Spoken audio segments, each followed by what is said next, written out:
big breakthrough. I made a big breakthrough over Shabbos about how to approach the next stage of our Messiah series. I'm not quite ready to unveil it. So maybe next week, maybe the following week, please God, we'll get to it. But today I want to do the next installment of our Messiah series. The next installment of our ethics and mitzvah series. It's fun stuff, and we have a lot of stuff to go. So I'm really looking forward to the whole summer of studying together with y'all. Okay, let's begin. Everyone is on mute. Looks like it. Almost everyone's on mute. We are up to chapter 6, Mishnah number 6. This is the 48 ways to acquire Torah.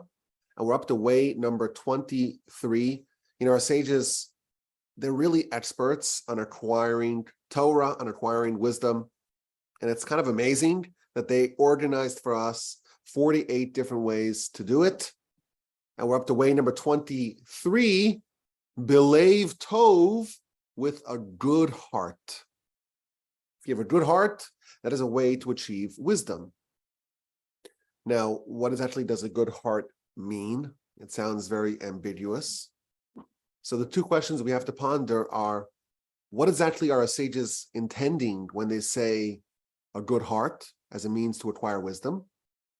Number one, so what does it mean? Number two, how does it serve as a way to acquire wisdom as a means to acquire Torah? And in general, we think about Torah and the way to acquire it, it's something that we do with our mind. It's something that we associate with cognitive means. A good heart sounds really nice, but it sounds like it's emotions, it's feelings, it's social behavior. So how does a good heart serve as a way to acquire wisdom? That is our question.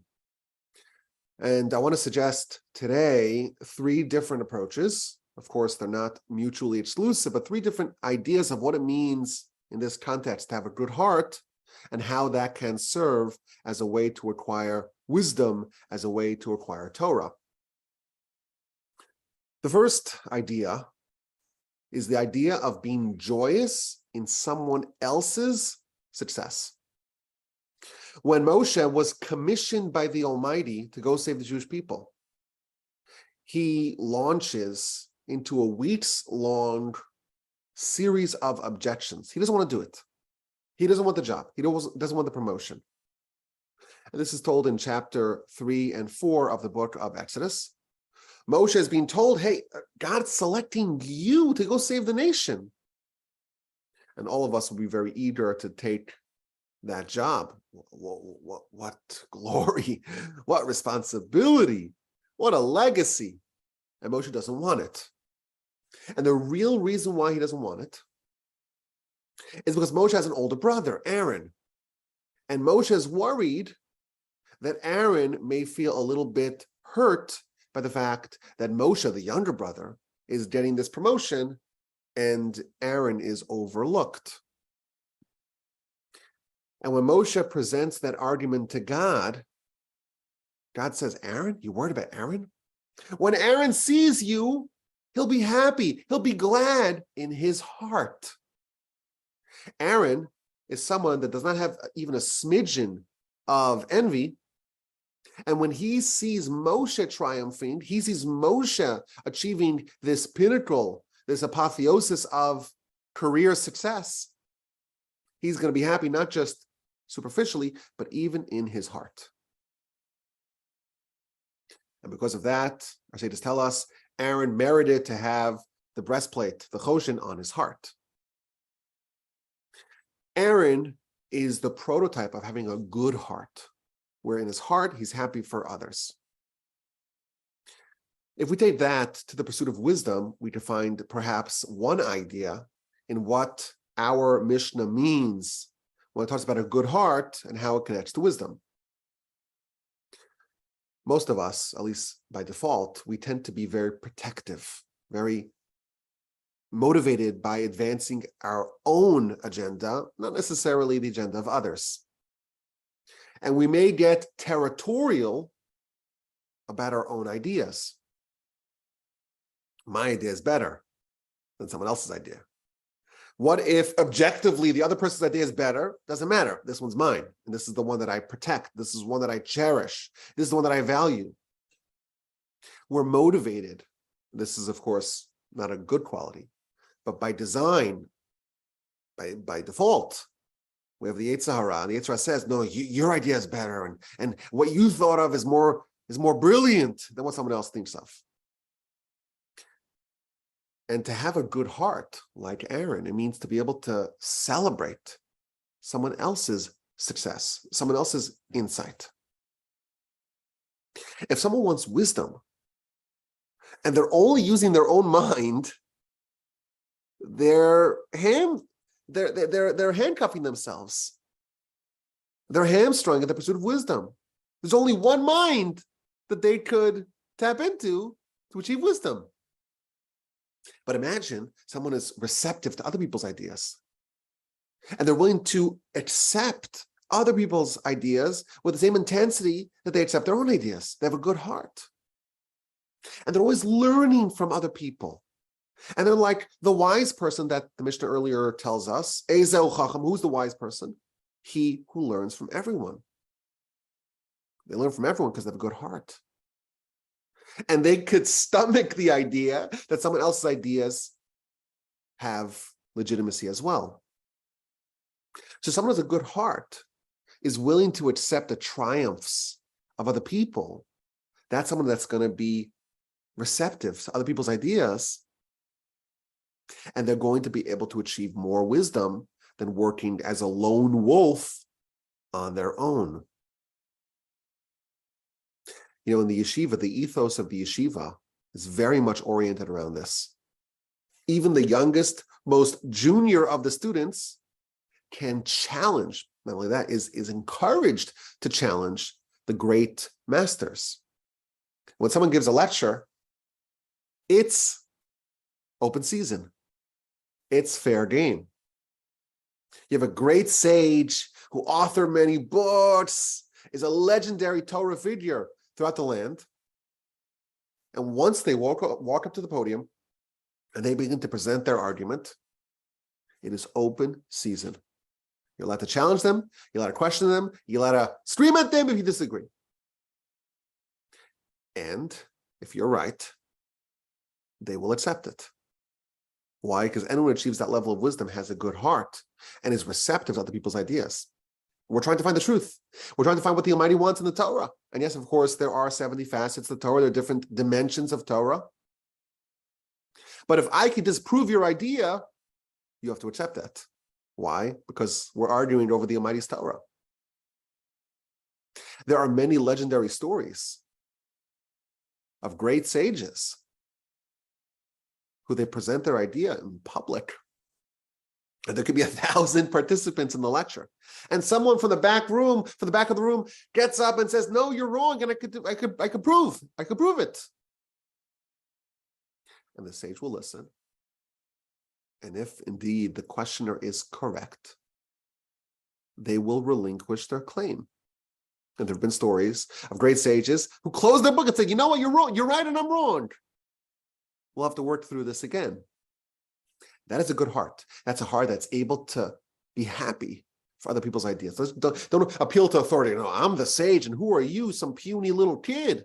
Who are you to argue with me? No. Even a small junior student has a say. And that's the idea of a good heart, or idea number one of a good heart, where you're able to amass ideas from everyone because you're happy for other people to have their moment in the spotlight, their 15 minutes of fame, their triumph in pursuit of knowledge and of wisdom. And that will be very beneficial for you to achieve wisdom on your own. Idea number one. Idea number two is a little bit more advanced, a little more sophisticated idea. And that is that the heart is often synonymous with our desires. We have to love God with all our hearts. B'chol levavcha, not b'chol libcha, b'chol levavcha, with all your hearts. You only have one heart. if you do an autopsy or heart surgery, you will not find two literal hearts, two physical hearts. But in scripture, the heart is used as a metaphor for someone's desire, what they deeply want.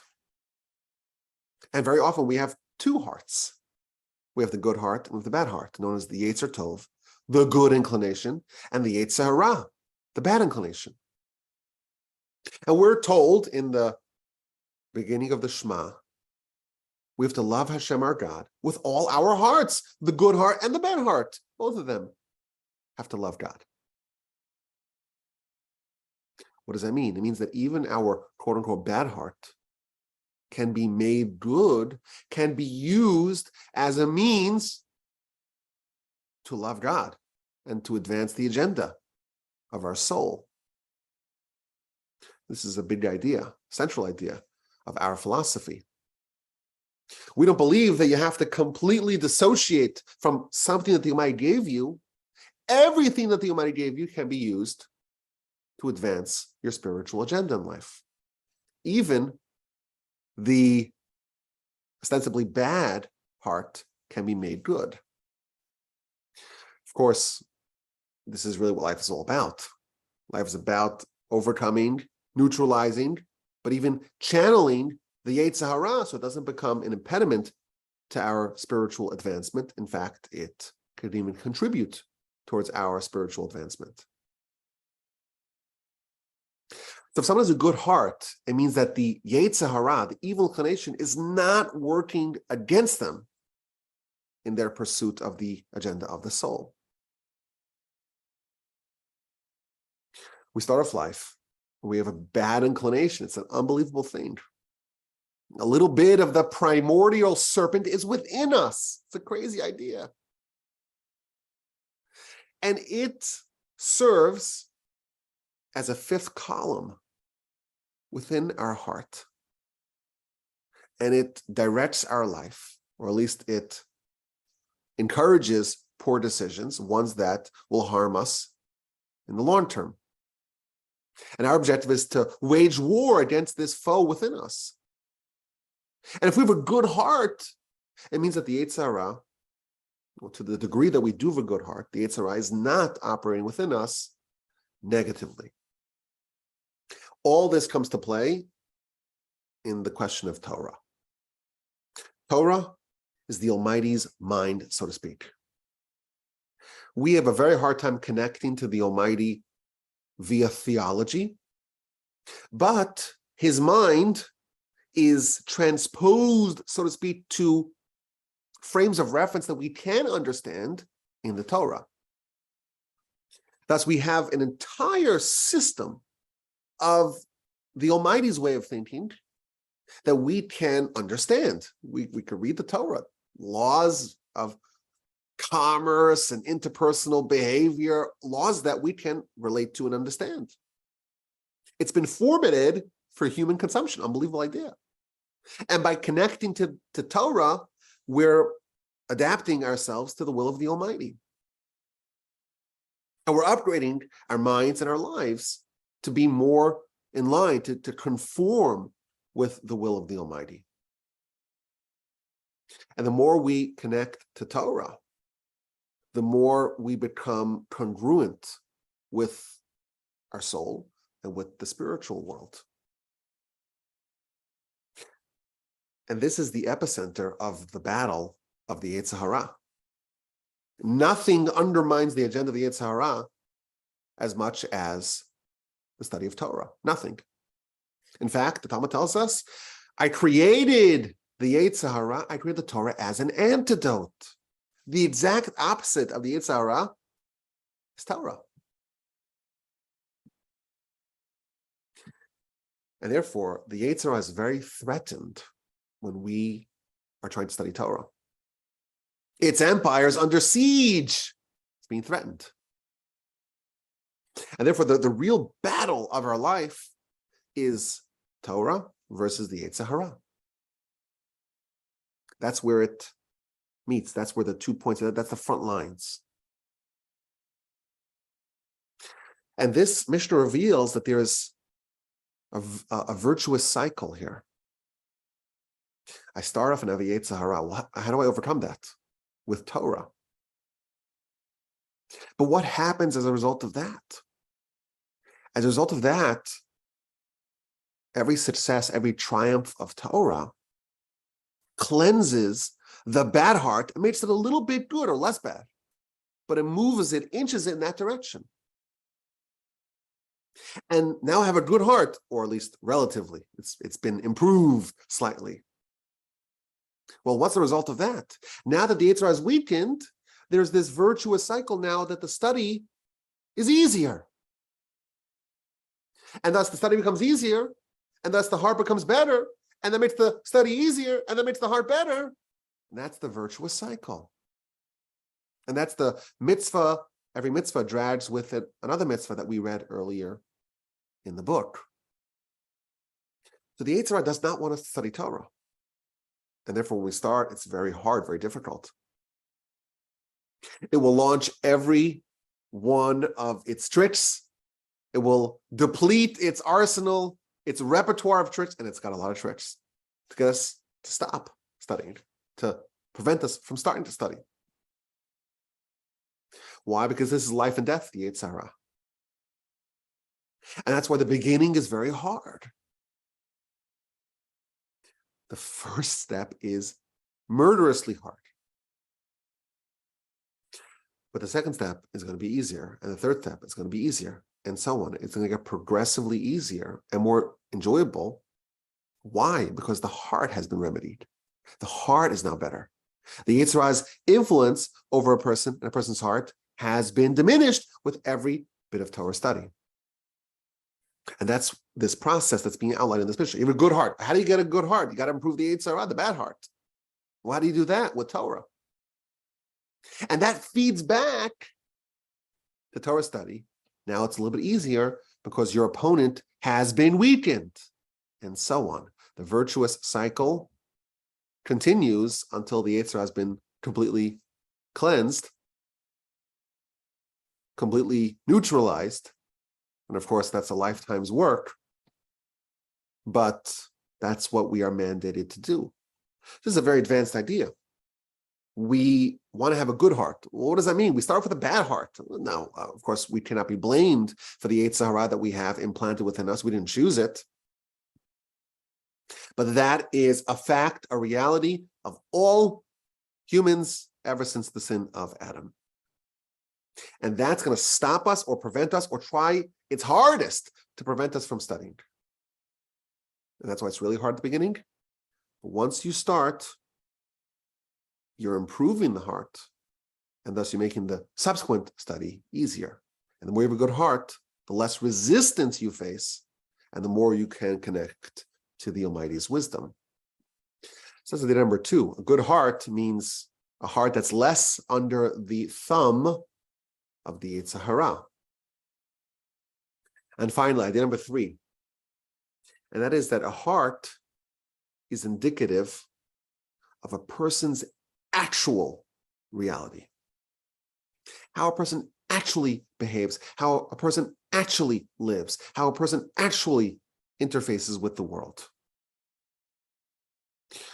We really have 2 warring identities within us. We have who we profess to be, our stated preferences, and then we have the actual person, our revealed preferences. And those are not necessarily the same. We can profess to have very high-minded ideals, priorities, values, but look at how we actually live, and that is who we really are. What do we actually prioritize? What do we actually spend time and resources on? And those two may be very different. The canonical example of that is Esav.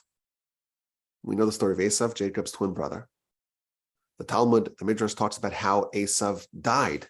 He died, he was trying to block the burial of Jacob in the cave of the patriarchs. And Jacob's grandson, Hushim, decapitated Esav, and his head rolled into the cave. And our sages tell us that Esav's head was buried in the cave of the patriarchs, and his body was buried elsewhere, either in Mount Seir, maybe on the grounds of the cave of the patriarchs area. That's what we're told about Esav's interment. On a spiritual level, what this tells us is that Esav, if you were to just isolate his head, just the stated preferences, what he professed to live by, he was worthy of being together with Abram, Isaac, and Jacob, and their respective spouses. He was on that level. In his head, Esav was a patriarch. The problem was that the rest of the body wasn't really in line, wasn't commensurate to the head. Those links that bind the mind, the head to the body, those links were missing. And that's why his body was not worthy of being buried there. His body was buried elsewhere. And this shows us the conflict of our lives, not just to acquire wisdom, to assemble wisdom in our head, but also to have that filter down, to have that penetrate our heart and our lives. And we have a mitzvah that's really dedicated to trying to bridge that gap. And that, of course, is the tefillin. We don't have one tefillin, we have two. One on our head and one by our heart. And that's symbolizing the two prongs, the two stages of wisdom. Stage number one is to take the wisdom that is, of course, invoked in the scrolls of the tefillin and place it in our heads. But that's not enough. The next stage is to have that filter down to our hearts as well, to make our revealed and stated preferences the same. But in general, these are very different domains. You ask people, well, what are you living for? What's the goal of your life? They'll say, well, my family and ideals, I have a mission, I have all these beliefs, I have these values. But then you say, okay, well, how are you spending your day? Well, it's work. And then you got to argue about politics. You got to watch your sports teams. And you have to watch your shows, entertainment, 5 hours of television a day. How a person actually lives may be very different from how they state their values and their priorities. What about God? What about your eternal life? What about the soul that will outlive your life in this world?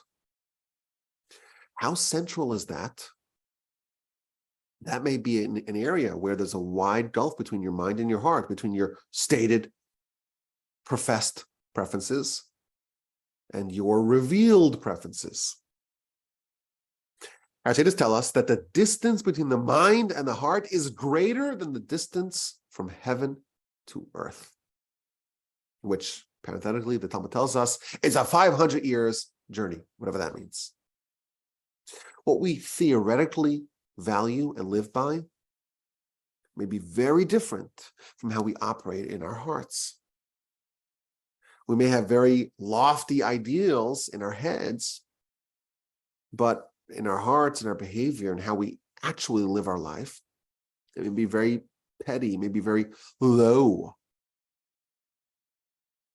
What does it mean to have a good heart? A good heart means that whatever is good in your mind does not remain there alone. It gets passed on. It gets absorbed into the heart. A good heart means that the values, the ideals, the priorities, the agenda that we think of in our head is manifested as well in our heart. All the good ideals, all those values, all those priorities, they dwell in the heart as well as in the head. And this is, of course, an idea that's very valuable throughout our lives, But when it comes to study, it's paramount. When it comes to wisdom, it's paramount. We study the Almighty's Torah. We have to ask ourselves the question, where does that reside within us? Does it reside in our head alone? Or do we take the effort to take it to the next stage, to migrate it from our mind down to our hearts? My grandfather used to always talk about this image, this picture, this story of someone studying Talmud with great devotion. And he's studying the portion that talks about how important and how valuable and how cherished it is to lend money to a poor person in their time of need and distress.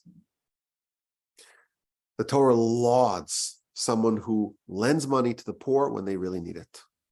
And the person's studying it with great devotion and intensity, and he hears a knock at the door. And there's a poor person who wants a loan. He says to them, well, I got to talk to my wife. I have to see my accounts. I'm not so sure. Come back tomorrow. He finds a way to get rid of that menace, that pest, and goes back to the Talmud and studies with great devotion. This is an example. This is a picture of someone who may have a very good head, so to speak, but the heart has not yet been fully acclimated to the values of what they're studying. The verse instructs us, this is in Devarim chapter 4, verse 39. You should know, but you should also bring to your heart that the Almighty is God in the heaven above and on the earth below, and there is nothing besides for God. Knowledge in your head, that's crucial, but so is the heart. And if your heart is good, it too manifests, reflects the values that you've studied in your head. That will be helpful in the pursuit of wisdom, of knowledge. When there's a gap, when there's dissonance, when there's a gulf between the head and the heart, the study itself is not as productive. But if we can shrink the distance, the gulf between what is in our head and what is in our heart, the Mishnah tells us that the head itself will be more productive. Why? Because it's not just theoretical, abstract ideas. It's much more real. It's much more integrated. When we exhibit the values of Torah in our heart, in our behavior, in our revealed preferences, then the Torah, then the wisdom finds a better home, even in our mind. So we have an incredible Mishnah. One of the ways to achieve Torah, one of the ways to acquire Torah, to acquire wisdom, is to have a good heart. And we shared 3 ideas. Again, these are not mutually exclusive. Idea number 1 is like Aaron.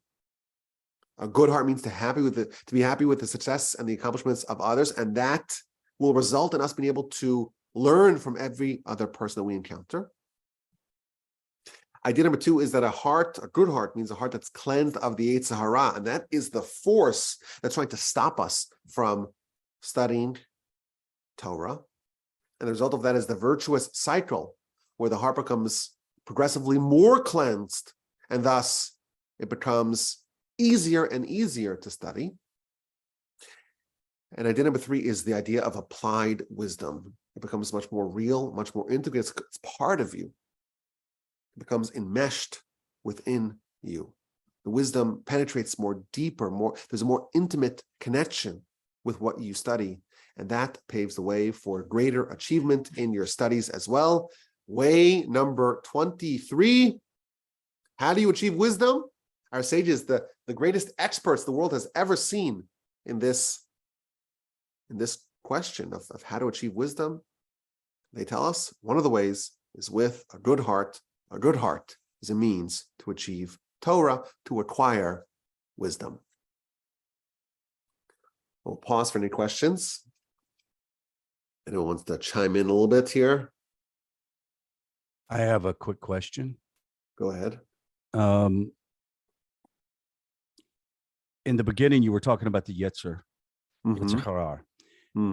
Is it possible that a good heart, one who's genuinely operating off of the wisdom of Torah, a good heart, the Yetzer Hara in some aspects would actually end up working on that person's behalf, on the good heart's behalf, right? Yes, absolutely. Okay. Absolutely. Yes. That's beautiful. We mentioned it very briefly. That is. Yeah. I love it. Yeah. And I will tell you, again, shameless plug, this past week's Parsha podcast. Well, we spoke about it last week. Sorry, it was with you all together. We did mention that idea that, one of the ideas of sacrifice is to take the animal and to elevate it, right? To take the physicality, the thing that could be used against us, and to elevate that towards God. Like a sin becoming a mitzvah. Well, yeah, when someone repents, right. Sin can be transposed into a mitzvah. It's an unbelievable idea. It's beautiful, beautiful, beautiful. Thank you. Thank you. I think Joe has his hand up. Joe, we're ready. Yeah, tell me if this fits, because just last night, I was driving home from at least an hour away. It was pouring rain and dark out, and I was driving through Detroit, which is a cesspool of society. I stopped to get a bottle of water, and there's a little girl standing outside the gas station, soaking wet in the rain, and she asked me for a ride home.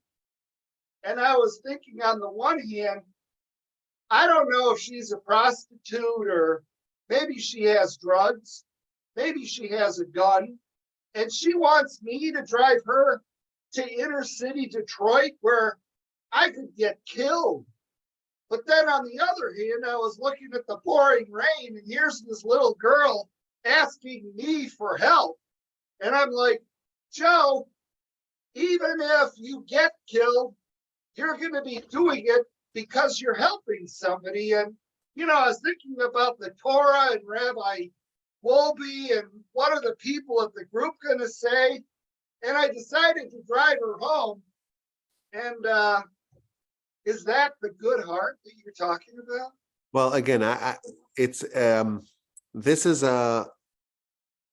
will say, Joe, we would miss you. So please take care of yourself. But listen, that's a decision you have to make.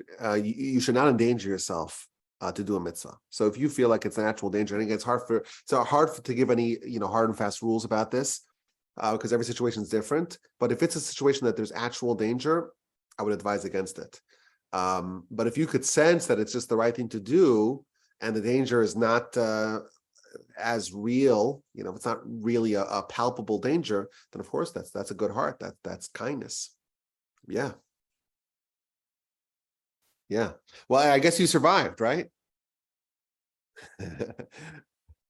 Yeah. Go ahead, David. You're on mute, though. You're on mute. You're still on mute. There you go. There. All right. First of all, I have to say that of all the things that I've learned about in my journey, learn more about Judaism, one of the most, it's got to be in the top two favorite things to learn about is the Yetzer Hara. And for those of y'all who haven't read it, read the Rabbi's book, because it's fantastic on this subject.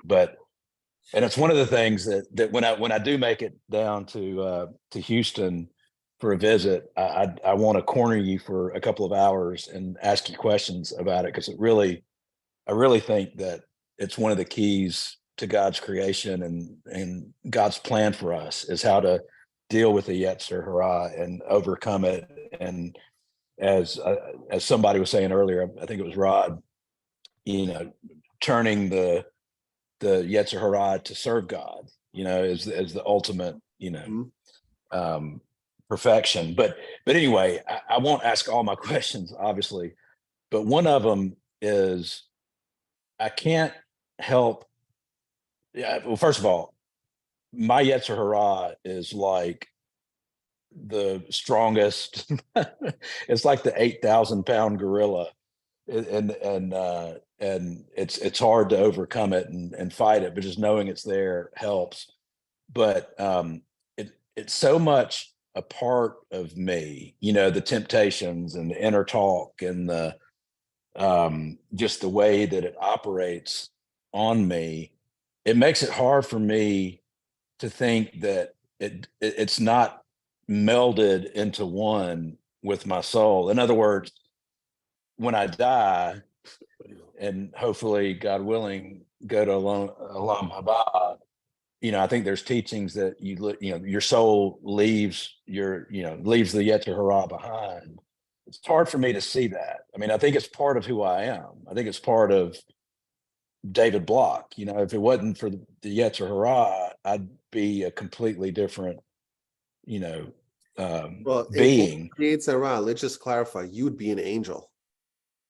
Exactly. You see any person that's not an angel, by definition that they have a Yetzer Hara. That's right. So in their soul. In Gan Eden, will we have our Yetzer Hara? And I think there's teachings that go both ways. That's a good question. Well, the answer is no. The answer is no. But the reason why is because that is the definition of death. You reference my book, so I could quote it. In chapter 7, I talk about how the relationship that the Yetzer Hara has with our soul, that's going to determine the kind of death that we undergo. The more enmeshed it is, the harder it is to, disentangle, to remove the parts. So we talked about that Lord. in the book. Oh, yeah. Lord. Yeah. And say a prayer for me. Say a prayer for me. Well, no, it's not. Prayer is not going to help. Yeah, you have to disentangle it the best of your ability now. Like, that's your job. That's literally your job now. That if we could just define our mission is, okay, let's try to remove as much of those binds as possible. I must say, I had there's a clever thing that I wrote there, but no one ever commented on it. So I'm never sure if I write something clever, if everyone chuckles along with me, or if they just miss it. Never sure. So yes, that's the answer. That's answer number one. Number two is that we spoke about this we spoke about the 13 principles of faith. There's something called Gehenna. And the objective of Gehenna is to remove all the remaining influences and elements of the Yetzer Hara from the soul, so it can be in Gan Eden. It can be in Olam Haba. Now, again, the soul may be diminished because that process, that process is the process of power washing the Yetzer Hara off, But someone cannot go to Olam Haba with the Yetzer Hara intact or in tow. There may be some scars, proverbially scars of the Yetzer Hara, but the Yetzer Hara is not there. But we'll be reunited with our physical bodies, correct? Yes, but the physical body does not necessarily mean with the Yetzer Hara. Right. It's hard for me to think how the soul, would, for lack of a better term, drive the physical body. Yeah, I thought that's one of the things that the Yetzer Hara kind of David, it's not functions that it serves. Is it not only hard for you? It's impossible for you to think about that. It's not possible for us because we're so under the influence of the Yetzer Hara. But I will tell you, there were people in history that lived their lives. They had a body and they had a soul, and they did not have a Yetzer Hara. They did not have a Yetzer Hara. They conquered it, or they did not conquered it. This is what Paul mentioned last week. They either conquered it and defeated it, or they transformed it to Rod's point. They elevated it. And those people are Abraham, Isaac, Jacob, and David. 4 people we're told about: Abraham, Isaac, and Jacob, and David. Moshe is even on a higher level, but Abraham, Isaac, and Jacob, and David, they all had a body and they had a soul, and they did not have the influences of the Yetzer Hara.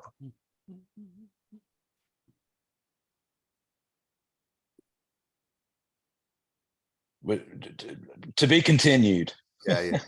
God willing. God willing. This is what makes the classes so enriching, David, is those kind of questions. So Mark is asking in the chat, I'll get to David in a second. Mark is asking in the chat, tell us the clever thing that I wrote. So I'll tell you the clever thing I wrote. So, in the book, there's chapters, and every chapter has a title, and there's sub-chapters, like subheadings. Every different idea in a chapter. A chapter will have 4 or 5 different sub-chapters. So one of them, the one that was talking about the 903 different types of death that we can undergo, and that is a reflection of the degree of enmeshment that the Yetzer Hara has with the soul. The subtitle of that particular part of the chapter, I called it Vigor Mortis, which is a little bit of a play on words, because part of the stages of death is rigor mortis, but vigor means the strength of death. So the Talmud says there's 900 different degrees of death. I thought it was clever, It was clever. Okay, there you go. You got me. There it's it's a little bit, one of those little things that most people don't even read. Most people I laughed. I laughed. Okay, there you go. I laughed. So and if they do, they don't read the sub chapters. But I put it in just as a little wink and a nod, that even though we're talking about the degrees of death, we could still, have a little pun, play on words, something like that. Anyhow, that's it, Mark. It's not laugh out loud hysterical, but just to know we're having a good time, or trying to have a good time while we study as well. Go ahead, David. I don't know if you're talking about another David, but I was just going to say on that point, it's funny, but it's also meaningful, because if my Latin serves me well, it means strength of death. Yes. So there is strength in death, because we go through Gehenna and get scrubbed, and some of us will be like a little bitty nub that make it. Yeah. That's all we'll have left, but that's the strength that happens through death. I love David's euphemisms. We're going to show up in Shemaim as a nub. That's good. Go ahead. Other David, you have your hand up. So this probably has some relation to the quality of one's heart, but we were studying yesterday in our family about the laws that are applicable to the Noahide in relation to the prohibition of bloodshed and preservation of life. And we have a lot of little ones in our house, and so a lot of interesting questions come up. And we were talking about the permissibility of killing animals that cause distress to people. So that was one of the questions that was kind of posed to me, what about spiders and roaches or mosquitoes or things that cause us distress? Is it wrong to kill those animals or those creatures? Well, you framed it really well, and the answer is no. There's nothing wrong with it. We believe that the Torah prohibits causing any unnecessary pain to animals, but it's unnecessary. Right. If there's no benefit for us. Now, I will tell you, even going hunting is permitted by Torah law. Sure. Even if you're not going to consume the animal, you have no benefit from it, you just want to have a good time. It's for sport. Is it encouraged? Is it the best pastime? It's not the best pastime. Best pastime is to study Torah, to do mitzvot, to do chesed, to do kindness. It's not the best pastime in the world, but it is permitted. Why? Because it's not unnecessary. It's for the benefit of a human. So similarly, the removal of nuisances, to spray the bugs or cockroaches, or to remove to squash the spiders, nothing wrong with it. Absolutely okay. It's a different class. Yes. Right.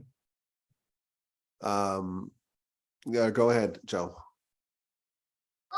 Can you please clarify comment you made? Abraham, Isaac, and Jacob and David did not have the Yetzer Hara, but as I understand it, King David had a Yetzer Hara because he wanted to fornicate with that lady Bathsheba, and then he killed her husband in the war. Wouldn't that be an evil inclination? Well, again, everyone is born with an evil inclination. Everyone, even Abraham, Isaac, and Jacob, and David. But the objective of life is to fix it to the best of our abilities, to fix it by the very many different ways that we can fix it. So it's possible that David at one point had the negative influences of the Yetzer Hara, and then he fixed it over the course of time. That's the easy answer. The harder answer is that maybe, just maybe, just maybe, this is where I'm going myself into trouble, because you'll ask for another clarification. But maybe, just maybe, what David wanted with Bathsheba and with her husband was not the product of the Yetzer Hara. Maybe, just maybe. That's a more advanced question. What exactly was David thinking? What was his rationale? We do know that the union of David and Bathsheba is a very central one, because that produces Solomon and subsequent kings of Judah and Messiah. So we know that this is not just, not to use your words, but to, the way it can be presented on a simple level is that David just has runaway hormones, right? We do know for a fact that this union is one of the most important unions of the genealogy of our people and of the world, because it's going to produce Solomon and so on, the line that goes all the way to Messiah. So maybe David had some motivation outside of the Yetzer Hara in the pursuit of that union. Again, it's much more advanced, but the simple answer to your question is that there's a timeline. He starts off with the Yetzer Hara like everyone else, and over the course of his life, like we're all encouraged to do, he was able to conquer it to completion. Most of us will never get anywhere near completion, but we were told Abraham, Isaac, and Jacob, and David are 4 examples of people that did arrive to completion. I always wondered. They're the outliers. Go ahead. Sorry, I always wondered if like there was a part of that narrative in play where Bathsheba was a Jewish woman, but we know was it Uriah? He was a Hittite. If that was a mixed marriage and he hadn't converted, like was that God's plan to kind of like deal? I don't believe that he was not Jewish. Maybe he was a convert. Oh, okay. I don't know. I researched the history of Uriah the Hittite, Uriah Hachiti. How does the Torah justify hunting for sport? Again, because we believe that there is a hierarchy. There's humans and the animals created for our benefit. And therefore, we have no problem having leather garments. We have no problem having meat that we're eating. I'm eating the flesh of an animal. Yes, because the Almighty created humans, and then on a lower level is animals. So to benefit from animals, it's not a problem philosophically from the Torah's perspective. However, to benefit or to kill them for no benefit, that just breeds cruelty. If someone's just doing things just to harm animals, it's not good, because it's going to make them a more harsh and cruel person.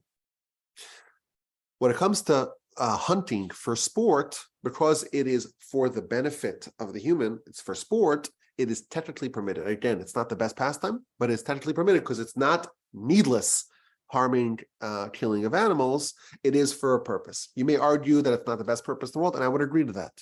But again, the question is the technical prohibition would not apply in this case, because there is a benefit for the human who is enjoying themselves having sports. That's a tough one. Well, again, no one's saying that is the best thing to do. I deliberately presented it that way. It's not the best thing to do, but it is not prohibited by the letter of the law, because again, you are benefiting from it. The question would be, what about cockfighting or dog fighting or bullfighting? Are those allowed? I think technically it would be allowed from the Torah's law, because again, it's not done needlessly. It's done for sport. Again, are there better ways to entertain yourself? Yes, of course. Are there better pastimes? Of course. But is it prohibited because it's the needless causing of pain and death for animals? No. Again, don't quote me as saying Rabbi Wolbe says you should everyone go to bull fights and running of the bulls and shooting animals and hunting and cockfighting, and don't quote me on that. But I believe from the letter of the law it would be permitted. Okay, thank you. Now I will tell you, I've never gone hunting in my life. I haven't either. But I don't judge people that do, because again, it's permitted by Torah law. I have to leave to Kabbalah class. I hate to leave. Okay, should we do the next Mishnah, or should we mitzvah, or should we punt it to next week? What do you guys say? It's up to you guys. Whatever y'all want. Give thumbs up. You want me to continue, or you have to go. Thumbs up. You can continue. 3, 4, 5, 6. Okay, so let's do the next mitzvah. Yeah, people that have to leave, we understand. It's not a big deal. Yeah, okay. Well, if you have to leave, you catch it on the podcast. No big Well, deal. or you go to hell for not listening to it. But anyway. Rod, you are a troublemaker today. I'm sorry. I'll shut up. I'll leave my mic off. Okay, here we go. Go. So let's everyone mute themselves, and we'll get on to the next mitzvah in our series.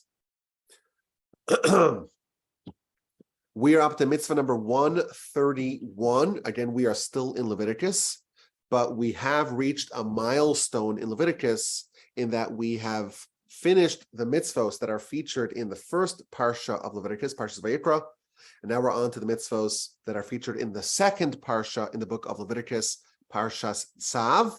And this is a very interesting mitzvah, the clearing away of the ashes atop the altar. In the temple, in the tabernacle, there was an altar. Upon the altar, you would process sacrifices. The first sacrifice of the day is the Karban Tamid, the daily Tamid sacrifice. The last sacrifice of the day is the daily afternoon Tamid sacrifice. In between, you have all the other sacrifices that are brought, the ones that are obligatory, the ones that are optional, volunteer sacrifices.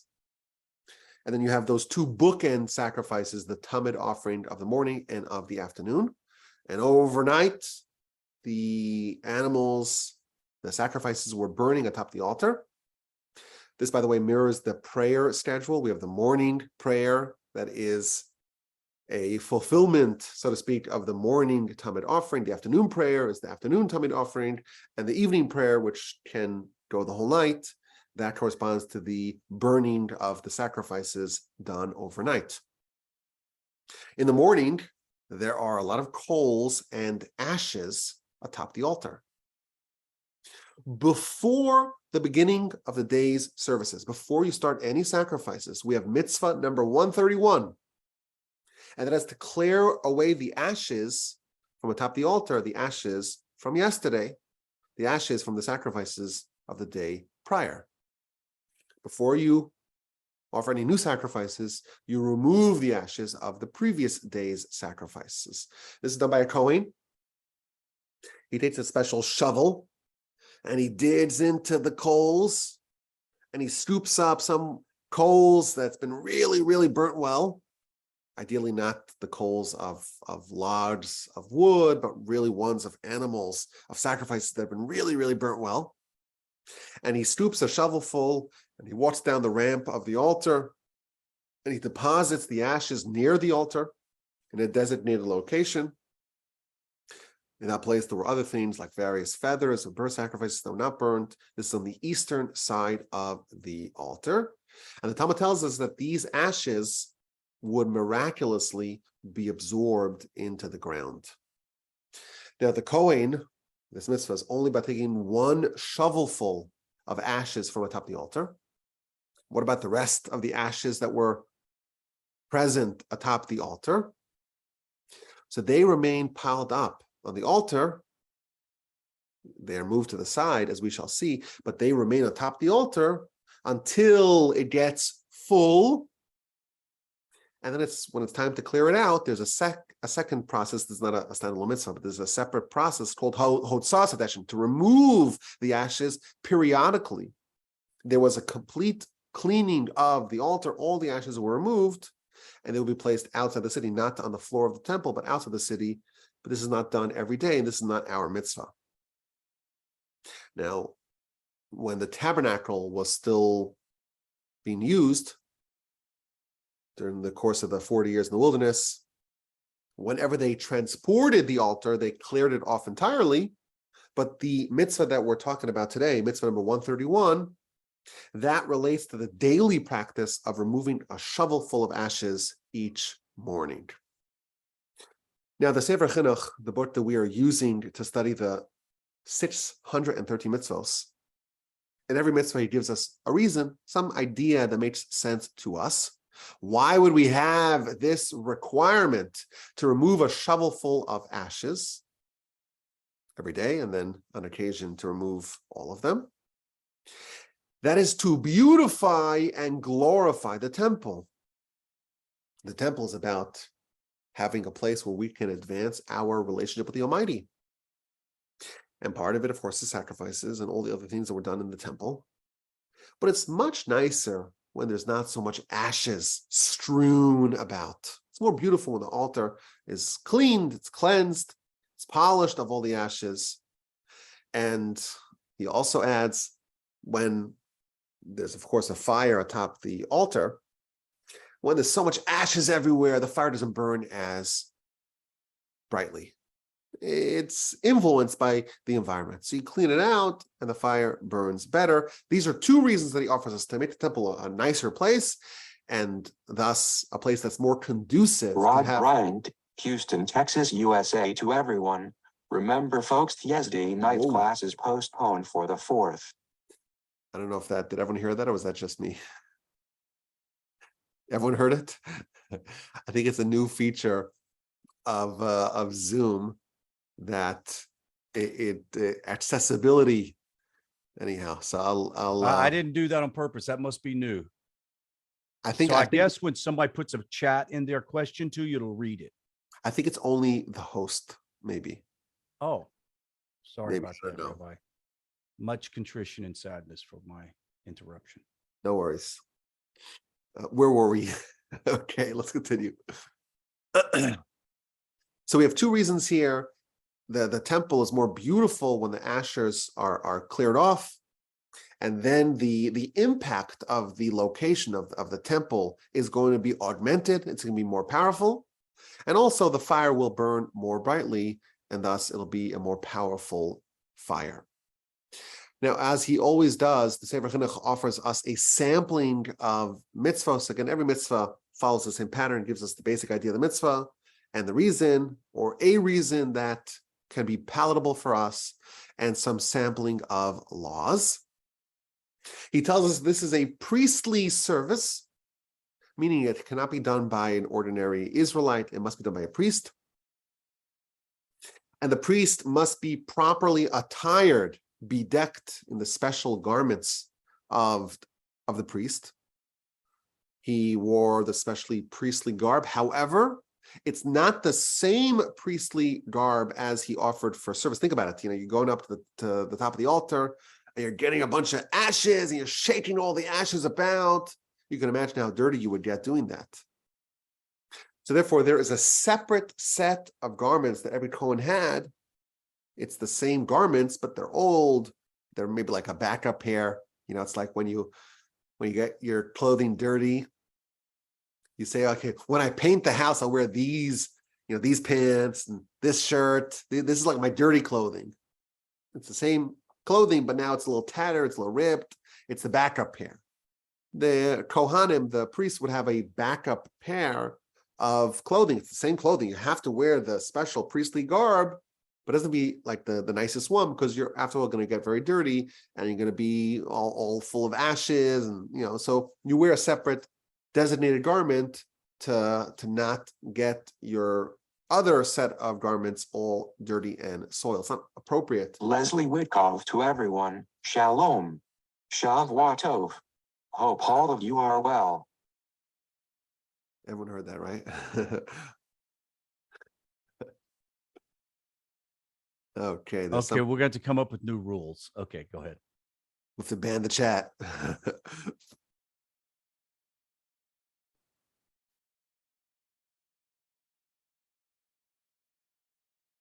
I'll figure a way to turn that It is feature not off. appropriate for someone to do the work in the temple when they have soiled and dirty garments.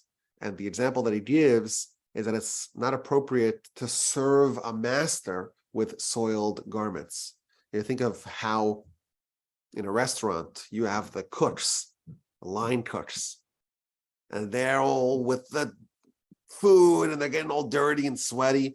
And then the waiters are all dressed, to the nines. They have their bow ties, everything looks perfect. Because if you're going to present the food, you want to make sure that you're dressed properly. Similarly, if you're going to do the work, the service in the temple, you have to be dressed perfectly. When you're clearing out the garbage, so to speak, you wear your more soiled garments to do that service. Now, when is this done? So the Sefer Chinuch tells us that it depends. On a typical day, it's done at dawn.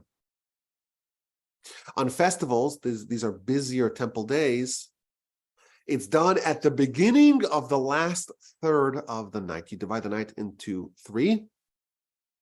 And the beginning of the last third, so 67% of the way through the night, that's when it's done on festivals. And on Yom Kippur, the busiest day in the temple of the year, especially because there's only one Kohen to do all the work, we get started much earlier. It starts at midnight. And then he tells us how it is done.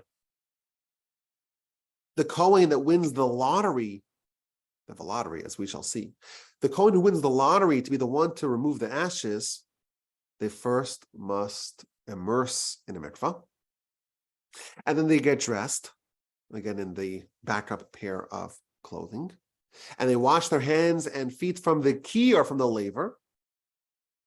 And the other Kohanim would warn them not to touch the pan, don't touch the shovel until you wash your hands and your feet. The shovel, by the way, is made of silver. And the Sefer Chinuch gives us the exact location of the shovel where it's typically placed. It's on the west side of the altar, between the altar and the ramp. He takes the shovel and he ascends the altar. And he arrives and there's, the smoldering heap. There's still a fire. There has to always be a fire atop the altar. But yesterday's sacrifices are now coals. But he maneuvers the coals, moves them to and fro this way and that way until he scoops up some coals that are really, really well done.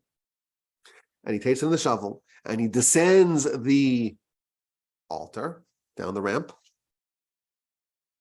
And instead of turning south to the west side of the altar, he turns north to the east side of the altar. Let me clarify that. I think I misspoke here.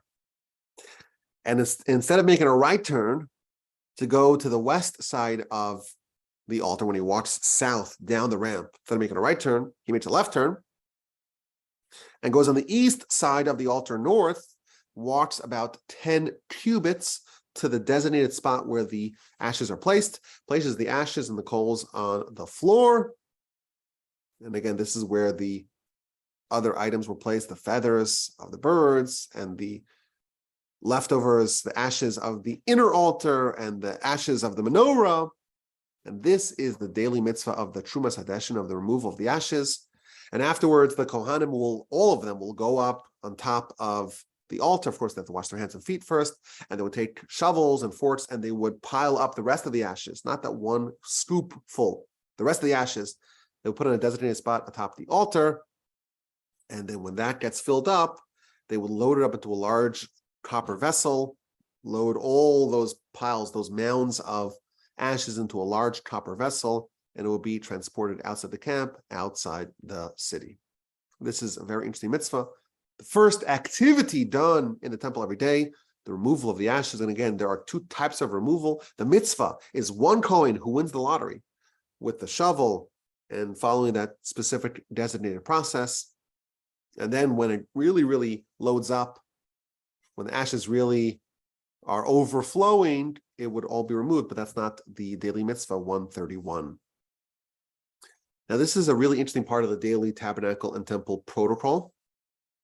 And the Talmud tells us that there's a reason why they had to do a lottery.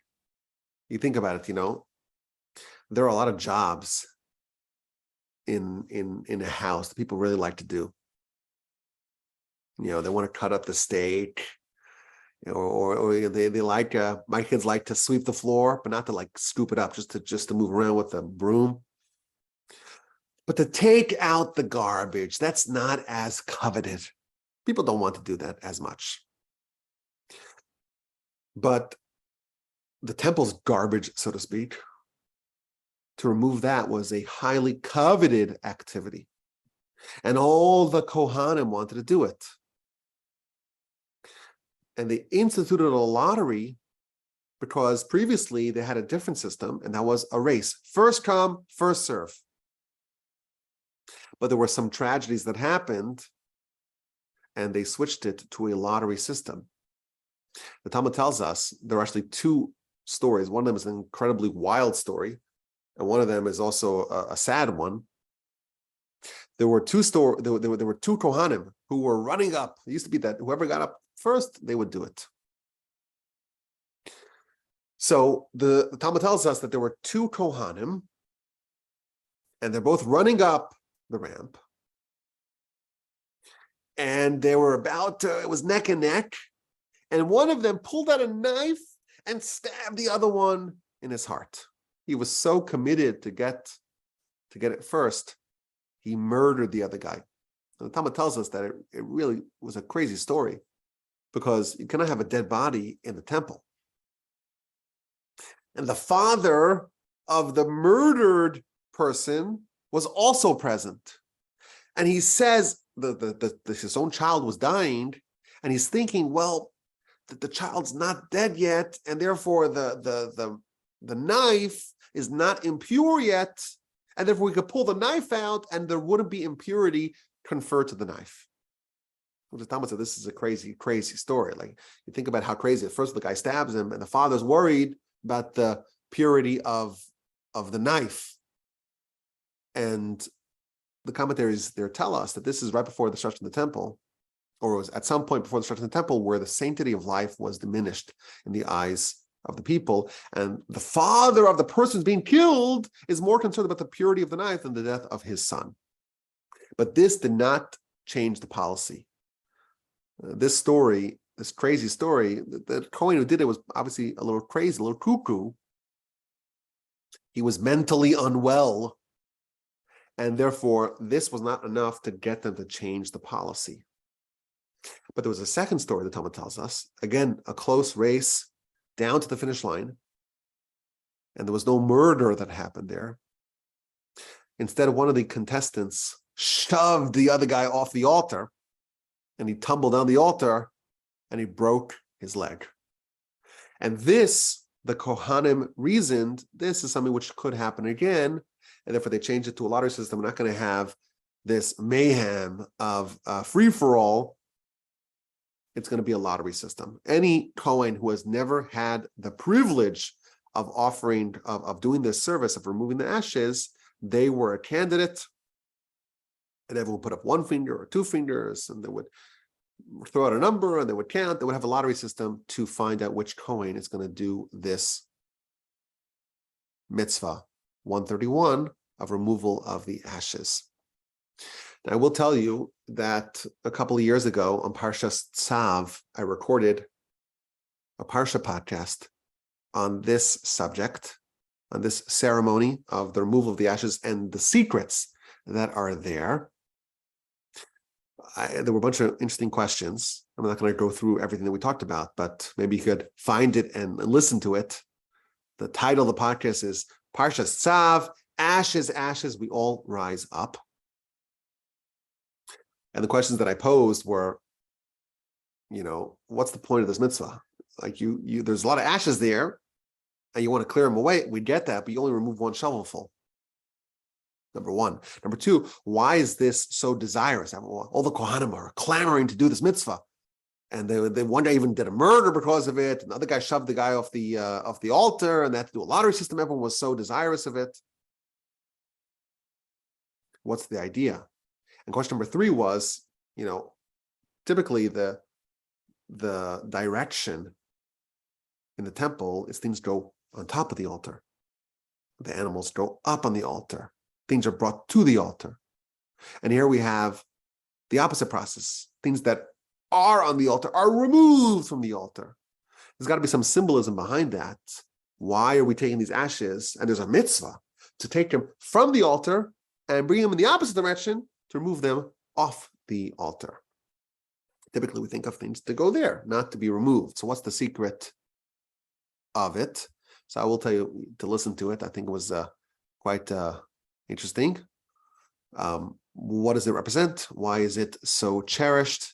and what is the idea of taking it off the altar. I will share with you one idea. This is, I'm not sure if we mentioned that in this podcast, but this is a famous idea on this notion, on this mitzvah. Think about it. The first activity done every single day in the temple, the very first thing that we do, you take some ashes and you take them off the altar. Those ashes represent what we did yesterday. Before you start working on today's project, you remove some bit of yesterday's accomplishments. There's a famous essay by Rav Hirsch where he elaborates on this point. There's the importance of looking forward. We tend to, if we have a great day yesterday, we like to coast on the previous day's successes. And you can become very complacent. You could kind of reach a plateau and say, well, I did some great stuff yesterday. Today I could take a day off. It's important to remove a little bit of your association with yesterday's accomplishments so that you can begin anew. Because if you are just happy with what you did yesterday, that's going to be the enemy of future progress. So if there's a mitzvah to remove yesterday's mitzvah, to kind of dissociate yourself from what you accomplished yesterday, not everything, because you're still building on yesterday's accomplishments. You don't remove all the ashes, but you have to symbolically start from scratch. On one hand, you perpetuate some of the great accomplishments of yesterday and yesteryear, but you also remove a little bit so that way you can start from scratch, start from fresh. You're not born anew every day. You're building on yesterday's accomplishments, but you don't want to rely on it and to become complacent and to just say, well, I did already enough. If you're still alive, you still have much to do. This is mitzvah number 131, the ashes of the altar. To remove them every day, a shovelful done by the Kohen, wearing the special ashes garments. And this is mitzvah number 131, to remove the ashes from atop the altar. My email address is rabbiwolbe@gmail.com. I hope to get an email from you with a question or comment or feedback, and to hear from you soon. The email address is rabbiwolbe@gmail.com. Okay, let's everyone chime in here.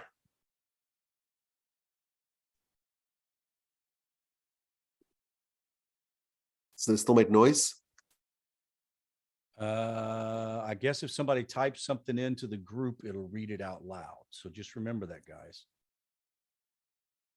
Bruce asked, do they go to the mikvah and change clothes after the ashes work?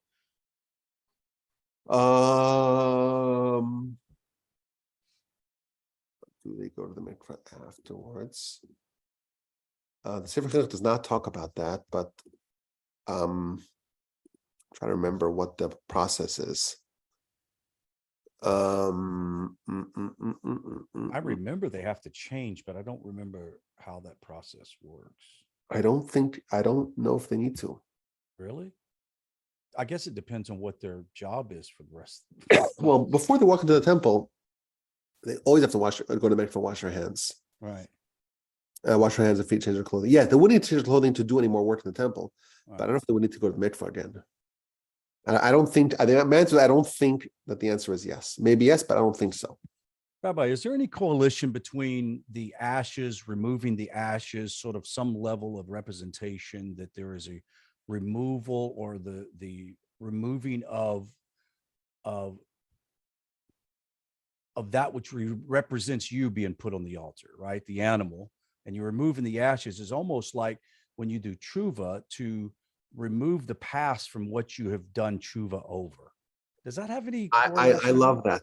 It's a very advanced idea that you're saying. And I think there's a merit to it. There's a lot of merit to what you just said, but it's much more advanced. There's a lot of secrets with ashes. A lot of secrets. I'll tell you, a lot of secrets. So you'll do it. You're going to do an ashes class, from ashes to ashes, dust to dust. Well, Abraham said, "I'm but dust and ashes." We have the ashes of the red heifer. Right. Talmud said, there's a lot of secrets with the ashes. A lot of secrets. So yeah, absolutely. Okay, anyone else wants to chime in here? Joe's in the queue. Joe, go ahead, Joe. Thank you, Rabbi. Can I draw you outside of today's mitzvah and back to an issue that might touch on the Messiah series? Sure. Last month, according to my notes, you were mentioning two potential outcomes. One was a meritorious outcome, one was a non-meritorious outcome. Yes. And this morning, Rod, my friend and colleague, and I were dialoguing on whether things are getting better or not. And I think we had a slight difference of opinion.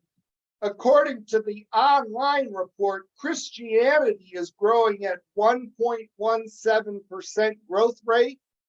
So they're growing bigger and bigger. Whereas Judaism is only growing at 0.63% growth rate. So it's not growing as fast. In your opinion, do you think that Judaism is getting surrounded by more and more Christian beliefs? Is that a so that doesn't measure quality, right? That just measures quantity. So I would say that the intensity of the religion may be a factor, but I don't think the Messiah is going to deal with statistics. The 1% growth or 2% growth. I'm not sure that the Messiah is going to worry about that, because it's not a process. It's not a result of some sort of demographic process. We talked about this, of course, in a few different ways, but there is an element of the Messiah which is very rapid and very dramatic. So revolutions are comprehensive.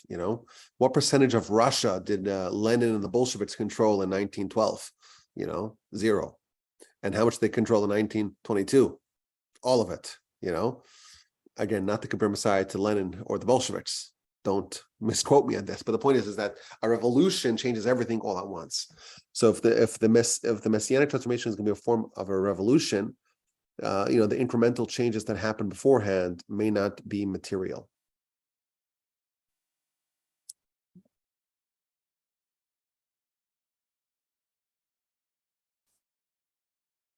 Who else wants to chime in here? Hey, Rabbi, well, just real quick, I found a book on Amazon, and you reference your grandfather a lot, and I just wonder, I put in the chat a picture of a book. I just wonder if that was your grandfather that you speak of from time to time. I don't see it. I don't see the chat here. Oh, it's called, I pasted a picture of it. It's called Rav Wolbe on Chumash. Yes, that is a compilation of some of my grandfather's teachings on the Chumash. Yes. Very cool. Okay. Highly recommended.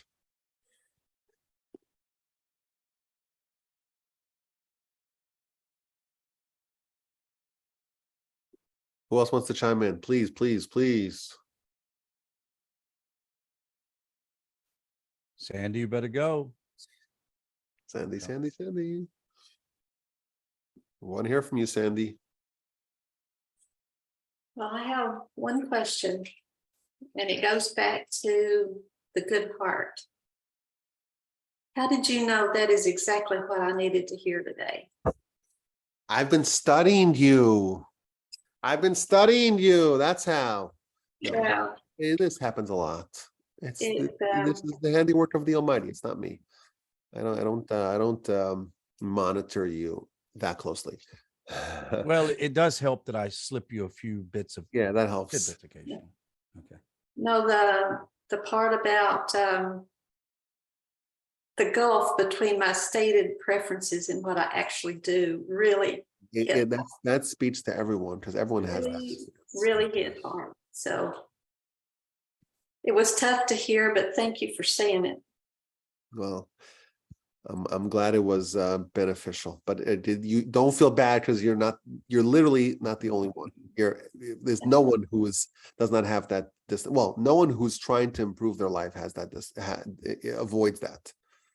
That's by definition, anyone who wants to improve is going to have to overcome that Well, that is the work. The work is to kind of bridge that gap. So yeah, absolutely. And just a follow-up comment to what Joe's statement about the percentage of Christianity growing over Judaism. Coming from Christianity and being involved in the inner workings of more than one church, I understand the main purpose, one of the main purposes of a church is numbers. We've got to add numbers to the roll. So they're out there actively recruiting. My understanding, Judaism doesn't do that. So you can't really say the percentage is this and it's outpacing Judaism because you're not comparing the same things. Mm-hmm. Yes. Yes. Yes.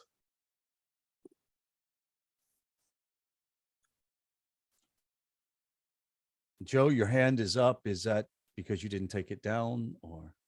No, I put it back up because our blessed rabbi asked for more comments. And this might actually touch on what Sandy just said about the dynamics between, and what I said, the dynamics between Christianity and Judaism. Rabbi mentioned the second issue that he raised about the good heart is that, and I just made a note that the primordial serpent is a pillar somehow. And I was wondering, where did the origin of that idea come from?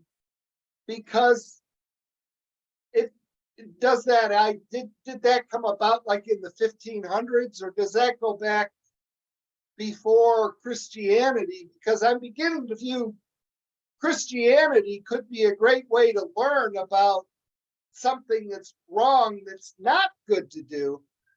That Christianity itself could be a Yetzer Hara, where we learn that it's all a big mess. And I'm wondering, maybe this concept of the good heart originated before Christianity. Does that make any sense? Of course it comes before Christianity. Christianity is a relatively new religion from our perspective. It's brand new. You know, Islam is even newer. Hey, Joe, do you know why God created Mormons? So Christians know how Jewish people feel. Know what it's like to have their scriptures corrupted. I see it. Yeah, and and it's also Christianity came around to show Jewish people off the derrick on what's wrong with that religion. I mean, even somebody that's off the derrick should figure that one out. But Rabbi, I really appreciate you doing this on your vacation. Hey, I mean, you're who rich. Sent him on vacation? Who sent him on vacation? What vacation? I know you're not, but the kids are, and the wife is. Yeah, but they were great. They were quiet in the background. Beautiful. They did a good job. Yeah. I kicked mine out to the pool. So. Mm-hmm. Okay, so please, I'll see everyone next week, right? Baruch Hashem. Yes. Remember tonight's class, 1,500 hours or 3:00.